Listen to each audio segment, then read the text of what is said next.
משמעית. אנחנו נמשיך. קודם כל, ככל והשווקים בארצות הברית במגמת עלייה, אז אנחנו נמשיך לראות את הפעולה, ההתכסות של המוסדיים, ונראה את זה ממשיך באותה מגמה, מה גם שאנחנו רואים הסטת כספים של המוסדיים בגמל, בפנסיה למסלולים בארץ. אני חושב שאנחנו מגיעים לאיזושהי נקודה שבה ההתחזקות של השקל היא כבר באוחרינו, ככלכלה. זאת אומרת שבסוף, קודם כל, היבוא, כתוצאה מהתחזקות השקל, סקר שפורסם לא מזמן אומר ש40% מהתעשיינים שוקלים להעביר... אנחנו לא מרגישים את ההוזלה ביבוא, אף אחד לא הולך פה למסעדה ורואה שהמחירים באמת ירדו, ובסופרים כשמייבאים מוצרים, זה לא מתגלגל לצרכנים. מצד שני, ההתחזקות של השקל פוגעת פה בסקטור מאוד מאוד חשוב לכלכלה שלנו, סקטור ההייטק, חברות הייטק שגייסו עשרות ומאות מיליוני דולרים ב-3.8 והיום ב-3.05 משלמות בשקלים לעובדים, הם בבעיה מסוימת. מהרגע שאישרו את האקזיט של וויז לגוגל, עד עכשיו... 20 מיליארד שקלים. כמעט כן, 19 מיליארד שקלים. פגיעה בסקטור ההייטק זה פגיעה בצריכה, זה פגיעה כמובן בהכנסות ממיסים, זה יכול להוביל לאבטלה. אנחנו יכולים לצפות שנראה האטה בגיוסים של עובדי הייטק, שגם ככה נפגעים מתוצאה מההתחזקות של ה-AI, אז גם התחזקות השקל יכולה להוביל לגל של פיטורים. יש חברות הייטק כבר שמגייסות מתכנתים מהודו ומאוקראינה בשביל להוזיל עלויות, ובסוף זה מתגלגל גם להכנסות ממיסים שיורדות, גם לעלייה בגירעון, זה כבר מאוחר. מי שמחכה לבנק ישראל כנראה... בסוף השקל משקף פונדמנטלס. אם אנחנו נראה פה ירידות בשוק האמריקאי, תיקון, 10-12%, סביר שנראה את השקל נכנס של מול הדולר ב3-4%.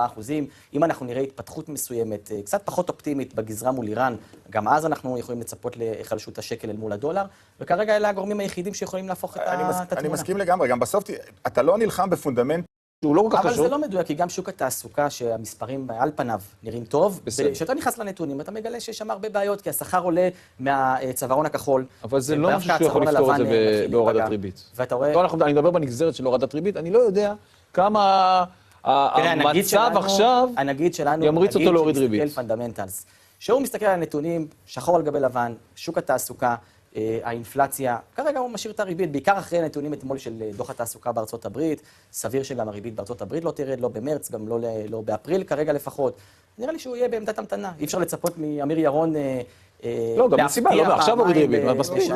נגיד בנק את התשואה שמקבלים גם על הבית שרוכשים, גם התשואת שכירות היא מאוד מאוד נמוכה. אגב, כשמכניסים לתמונה מנטרלים את העסקאות שבמימון המדינה, המספרים אפילו עוד יותר חדשים, 35%.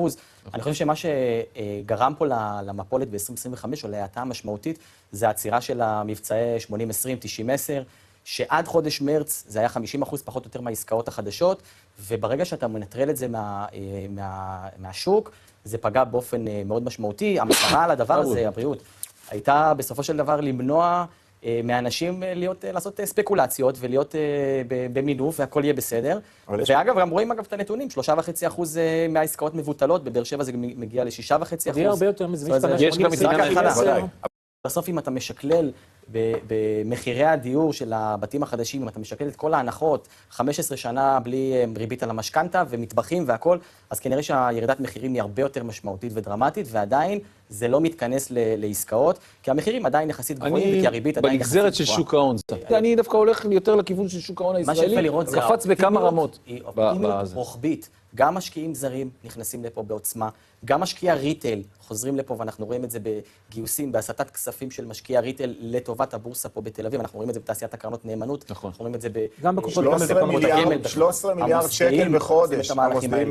הם עשו את ימי המסחר שני עד שישי, והגדילו את מחזור המסחר, והיום המשקיעים מבחוץ, בערך 20% מהמסחר פה בתל אביב, הם גיוונו את מקורות ההכנסה של הבורסה, זה לא רק עמלות, זה גם סליקה וזה דאטה.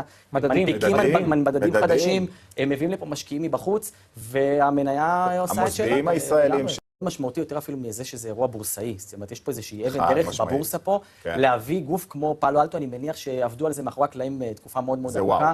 כן, כי זה לא באמת חייב היה להיות אחד קשור לשני. זאת אומרת, יכולו לרכוש את סייבר ארק ולהגיד שהם ממשיכים. להביא את חברת פאלו אלטו, זה בסוף להביא את הראש, ובעקבות ההגעה של פאלו אלטו, לא מן הנמנע שנראה פה גם חברות נוספות שרואות את פאלו אלטו, אם הם באים לבורסה בתל אביב, מה הם יודעים שאנחנו לא, ואם אנחנו מסתכלים על מדד תל אביב 35, על המניות הקטנות במדד, זה שווי שוק דולרי של 3, 4, 5 מיליון, שווי שוק של מאנדיי, וויקס, של סייבר ארק, של חברות, לא סייבר ארק, של סלברייט, חברות שיכול להיות שירצו לגוון את המשקיעים שלהם ולבוא לבורסה בתל אביב. יש פה עוד משהו חברות התוכנה, צריך לזכור שהקהל הלקוחות שלהם מתחלק בין המוסדיים, שאצלם להטמיע עכשיו שינויים ותהליכים כאלה, זה תהליכים של רק לאשר את זה, זה חצי שנה, ולהטמיע את זה, זה עוד חצי שנה, לא נראה את זה קורה. אז אני חושב שבסוף השוק פה פשוט לא היה רחמן בכלל, וזה המצב. הנרטיב עכשיו מדבר על סקרסיטי,